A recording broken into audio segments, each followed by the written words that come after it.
Hey guys, it's Zang, and today I'm gonna show you how to make rainbow M&M chocolate chip cookies.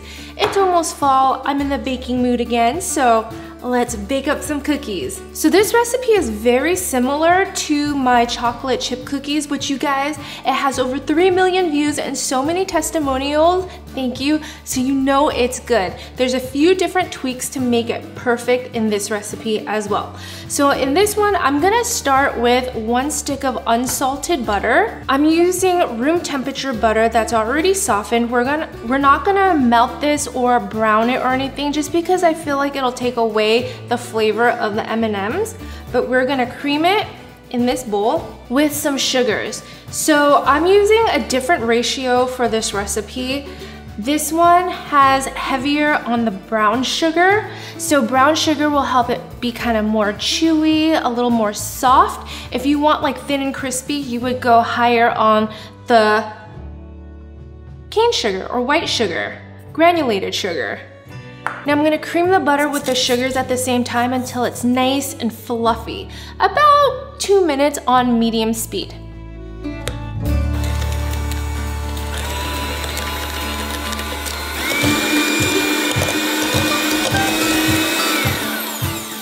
Alright, that looks good.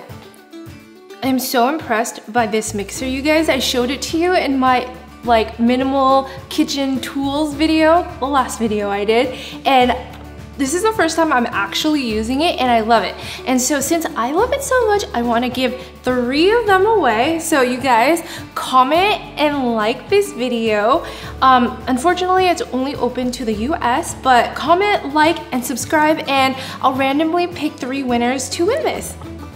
Okay, now I'm gonna scrape down the bowl and then we'll add an egg. Give it another mix, mix, mix. All the measurements and the complete recipe and directions will be in the description box below. And just do it until it looks well combined like this. The consistency is gonna be a little bit thicker, kind of like a paste, and this looks good. Now for my dry ingredients, I always mix it directly into the bowl just because I have a little technique that makes everything just mix very thoroughly. First, I'm gonna start with the salt. Now I'm gonna add my vanilla extract, and where I see there's a little bit of a pool of the vanilla extract, I'm gonna dump the baking soda directly into it so it activates. Just give it one more mix by hand. And now I'll add the flour and the M&Ms in. So I have a cup of M&Ms here, and I'm just gonna add a handful and set it aside for later. It's not for eating, but it could be. I try to do this by hand because if you were to do it with the mixer, it tends to smash all of the M&Ms and you kind of want to keep it whole. The batter is still really soft and pliable. And I love seeing all the speckles of M&Ms in there. Now we're gonna spoon it out onto our baking sheet. All right, so I don't have a cookie scoop. How many of you guys own a cookie scoop or an ice cream scoop? Right now I have none of the above, so I'm gonna go prehistoric times and use 2 spoons. So I'm just gonna get like a ball size like this. I'd say about 2 tablespoons worth, maybe a little more, and then just roll it into a ball. Good thing M&Ms melt in your mouth and not in your hands. Okay. The only thing about that is that, as you can see, you roll up all the pieces of M&Ms. You don't see them.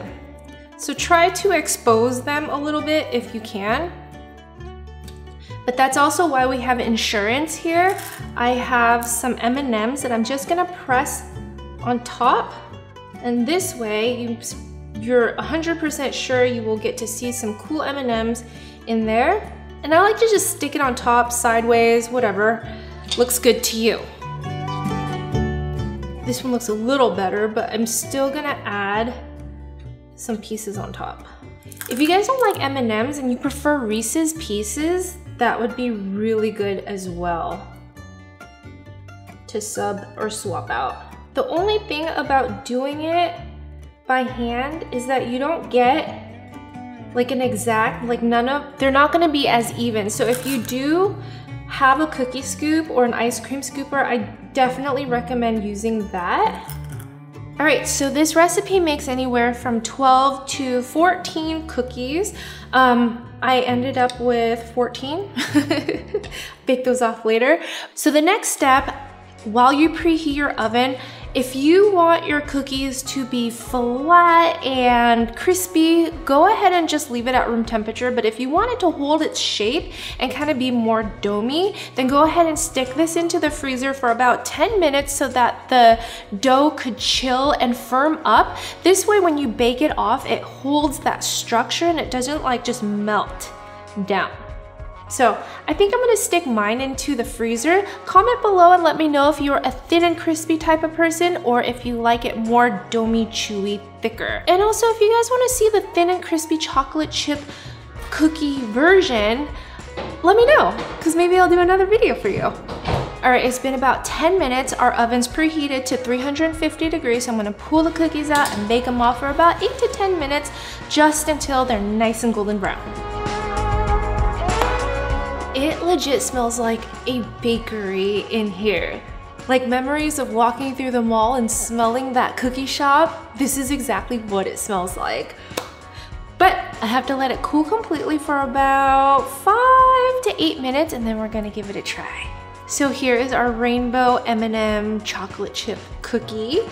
My favorite part is just this ruffled edge right here where you can see that the dough has kind of collapsed, so it's nice and chewy inside. It's not over baked. I try to keep it around 8 to 9 minutes. This oven here tends to run hot, so if your oven runs hot, just keep an eye on it to see if it's rising too quickly or browning too quickly. Nate's rule of thumb is that he takes it out at first crack so that it could have that chewy center. Let's go ahead and open this up.